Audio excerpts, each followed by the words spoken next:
story from the book of Genesis that opens the Bible, and I just think it's such a wonderful story. In the true sense, for me, it's a myth, in the sense that it holds so many truths. So it's a very simple story, and you take it on different levels, but in that story there's so many great truths. So I started with panel 1, which is in the beginning, God. And it was really important for me to do that as the first panel, because I think science is wonderful and brilliant, and we learn so much, and it's fantastic. But behind everything, I believe there was a creator God, that there is a purpose in life, and that it didn't just happen and fall into place. So for me, that was really crucial. And then I worked through the different ideas. I love the idea that God created everything good. At the end of every day, whatever a day was, he said, it is good. And I like the idea that it's so diversified. So if you look at all the creatures and all the different things that God created, he loves diversity. And he loves diversity with me and you as well. And that is really important. And I've also included lots of the panel, which will see lots of seeds and acorns and things, to say that actually as a part of creation, it was to become more, it was to change, it was to evolve. So all the scientific ideas are there as well, that actually it wasn't a static creation, it was full of God's life, so it was a living creation, and the purpose was for it to evolve and become something so much greater.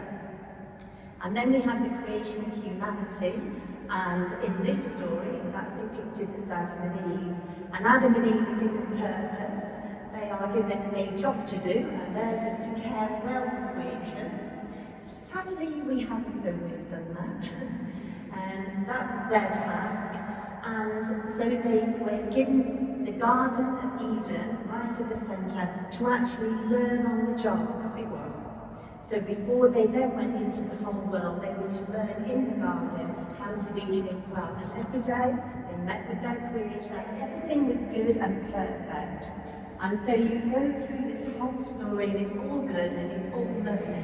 But in every good story, there is that nasty bit, isn't there? There is that element when things don't turn out right. There were 2 trees in the middle of the garden, the tree of the knowledge of good and evil, and the tree of life. And they could have food from the tree of life at any time, but maybe they didn't. But they couldn't have the tree of the fruit of the knowledge of good and evil. Moral decisions were for God alone.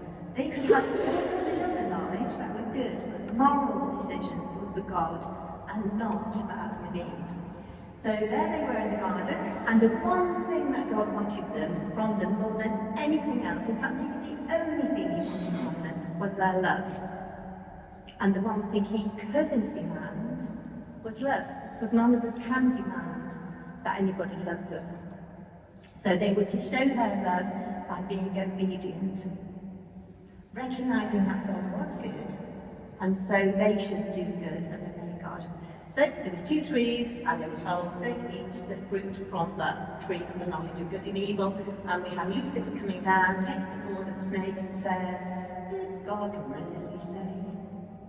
Can God really be trusted? And Eve decided that she would take the fruit. I have to add here that Adam stood right next to her in this story. So we're not letting Adam off the hook. He listened, and at no point did he interject and say, well actually God said. At no point did he say don't do it. So 2 of them for me were complicit in this action. As a result of that, disharmony came between Adam and Eve. They then covered themselves. They no longer wanted to be seen in their nakedness. They were ashamed of who they were for the first time ever. And they didn't want to even meet with their loving creator God, so they hid behind the bushes. So when God called out, Adam, where are you? They hid. So that's the story, and then the very final panel over there. As a result of their disobedience, Adam and Eve have to leave the beautiful Garden of Eden. Now, if they took from the tree of life at the top, sadly they would live forever in this state of fallenness, or this state of sin, or whatever word word you'd like to use. So God protects that tree so they can't live forever in that state. So it all looks very hopeless, and as they go out you see all the skull and the bones, because death will come as a result. But you also see the phoenix going up into the sky, which is a symbol of resurrection. And if you notice Adam and Eve at the bottom of the panel, the snake is leading the way out, but the wonderful thing is that God goes with them. We have the symbol of the dove above their heads, which is a symbol for us of the Holy Spirit.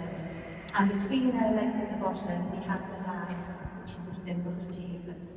So all is not lost. God goes with them out of the garden.